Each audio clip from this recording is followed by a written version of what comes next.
Welcome to another mini-sode of the Delaware Deep Dive, a podcast by the Delaware State Chamber of Commerce. I'm your host, Kelly Basil, and right now, energy availability is at the center of many conversations around economic competitiveness and long-term growth here in Delaware and across the region. That's why I'm glad I'm joined today by Jaclyn Cantler, Senior Vice President of Government, Regulatory, and External Affairs at Pepco Holdings, which is an Exelon company. And on a local level, we know them as Delmarva Power. Jaclyn, thanks so much for coming on the show. Great. Thanks, Kelly. Good morning. All right, let's just jump right on in and start big picture. The energy landscape is evolving rapidly, from AI-driven demand to climate resilience challenges, and expectations for the grid have never been higher. How are you working to ensure reliability and affordability for Delawareans in this changing environment? Yeah, thank you for the question. I think it's timely.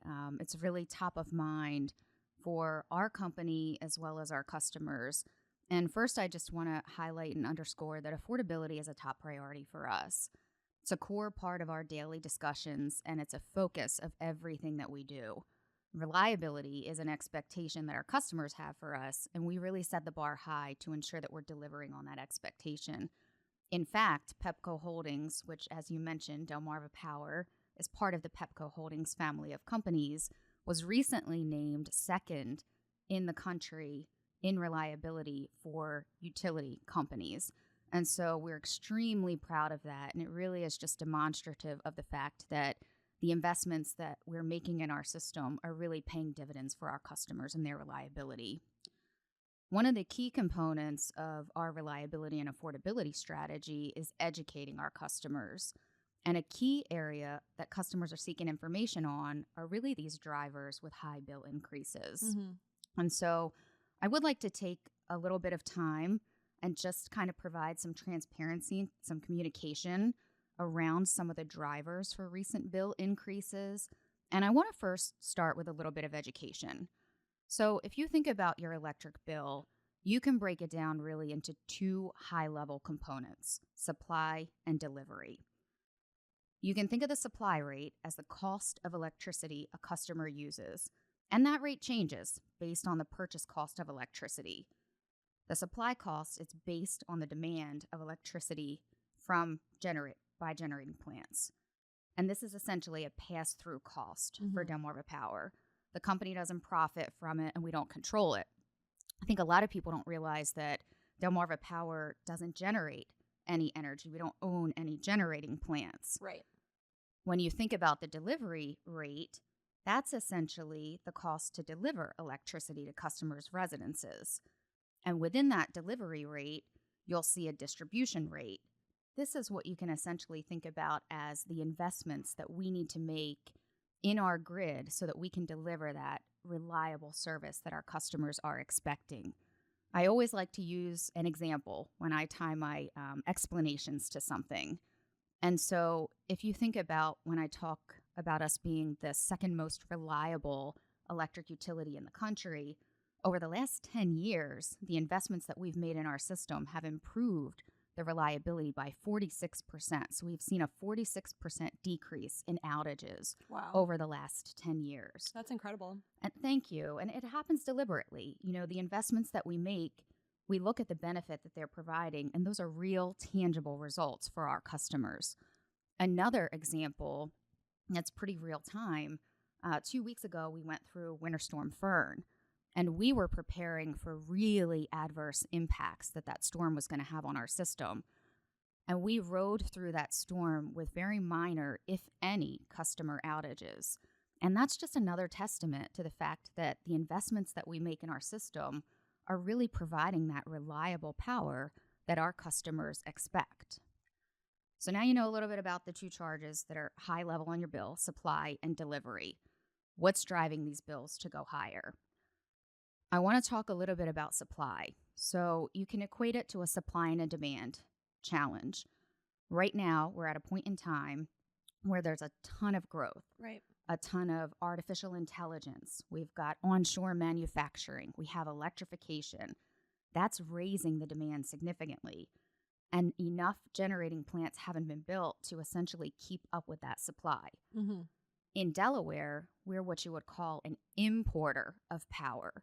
So we import about 60% of our power into Delaware, and we have to import it from other states like Pennsylvania and places that it costs money to bring that power to our state. And so when you don't have enough supply, it really increases the costs. There really are no new generating plants being built that are going to mitigate this situation anytime soon. If you look real time, right in our Delaware footprint, the Indian River Power Plant recently retired in 2025. So that's somewhat exaggerating the situation. In addition to the supply challenge, this last couple of days, you can really feel it. It's been cold for several days in a row. So people are cranking their heat up. They're basically using more energy. So you've got the supply challenge. You've got customer usage increasing with the multiple cold or multiple hot days in a row. So what are we doing about this? At Delmarva Power, we think of solutions in short and long term. So from a short-term immediate impact perspective, we, with our parent Exelon, stood up a customer relief fund. This is a $5 million contribution that essentially our low and our moderate income customers can receive up to $500 in bill credits to help them through these tough times. And this is in partnership with Energize Delaware as well as the United Way. Okay. Additionally, we're out and about connecting our customers with energy assistance. In 2024 alone, we connected more than $23 million to 23,000 customers. Our energy savings programs have produced nearly 130,000 megawatt hours in energy savings and more than 115 million savings on Delaware customers' bills since their inception back in 2020. We also filed recently with the Delaware Public Service Commission a load flexibility and affordability portfolio of programs. What these programs are designed to do is essentially help customers save energy, and then they'll earn incentives for basically using energy at off-peak times. Okay. This is essentially going to result in $13 million of annual net savings for customers. So we're thinking about ways to help customers control their energy use by incentivizing them. We're also helping them with the Customer Relief Fund. We also see that there's opportunity for long-term solutions, and this will require legislative and regulatory change. But you heard me talk about the supply challenges. We see no new power plants getting built under the current model. There's problems with it. We think one of the solutions is increasing competition through government oversight in power supply. If we were to allow utilities like Delmarva Power to generate energy again, it can have a direct impact on the supply costs and affordability, basically by increasing supply at lower costs. If you think about it, utilities require a lower fixed regulated return on invested capital, and that's at around 10%, whereas the independent power producers, to manage their risk, they require about 13 to 15% fixed rate of return. Public utilities can't profit from prices when they spike. Our earnings are actually capped and they're set by regulators. So when wholesale prices rise, we don't earn a dollar more and the excess revenue is credited back to customers. Another benefit of considering utility-generated energy is just increasing competition.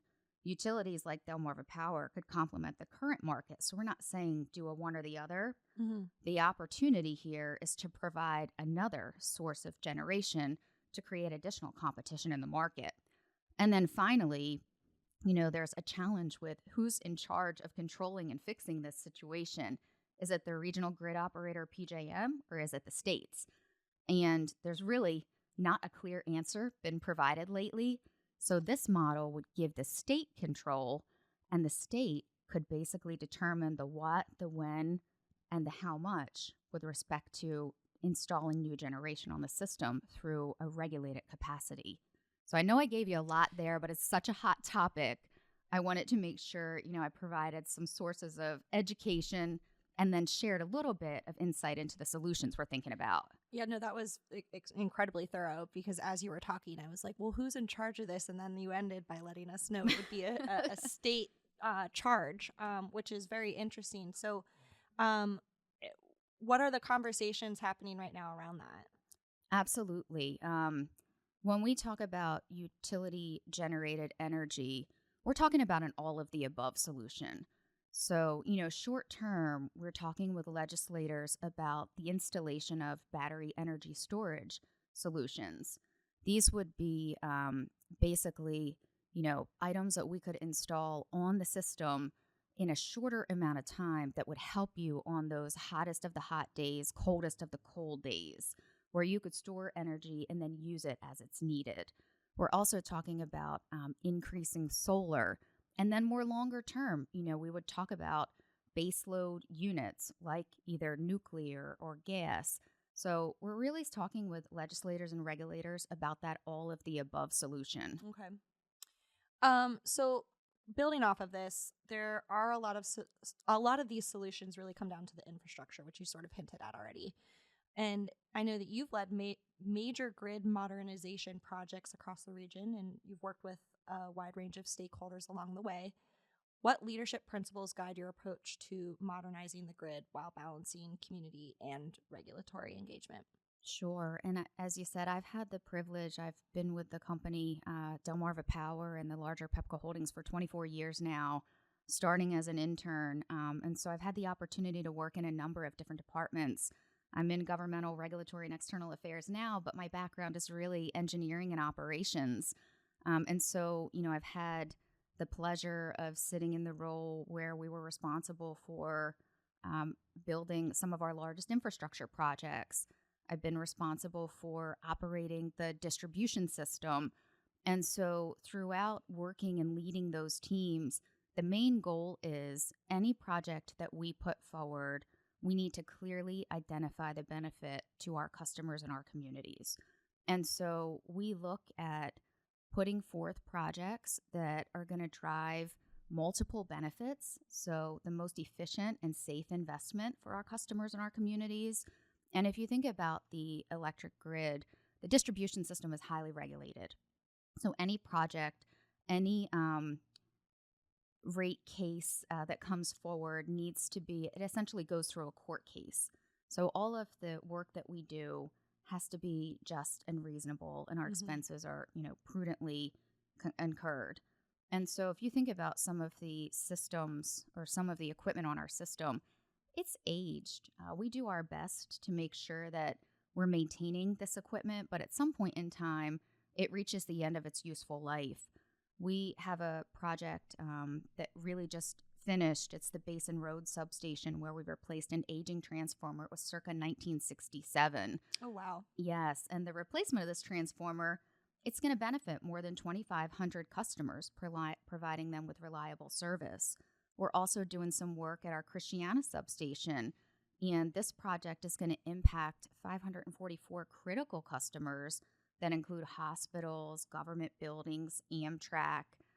And then when you think about connecting customers to distributed energy resources, just in December of 2025, we connected 20 megawatts of solar onto our system. So this is really helping from an affordability and an energy security perspective as well. So bottom line is we challenge, our folks to make sure that the projects that they're standing up, they are just and reasonable, and that they provide multiple benefits to our customers and our communities.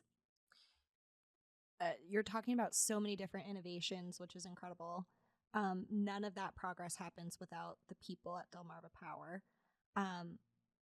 As the grid becomes more digital and decentralized, the workforce needs are also changing. So how are you thinking about preparing and developing the next generation of workforce, or I should say workers, in your industry? Yeah, thank you for that question, because I've talked a lot about infrastructure specifically, and none of this gets done without developing a talented, dedicated workforce.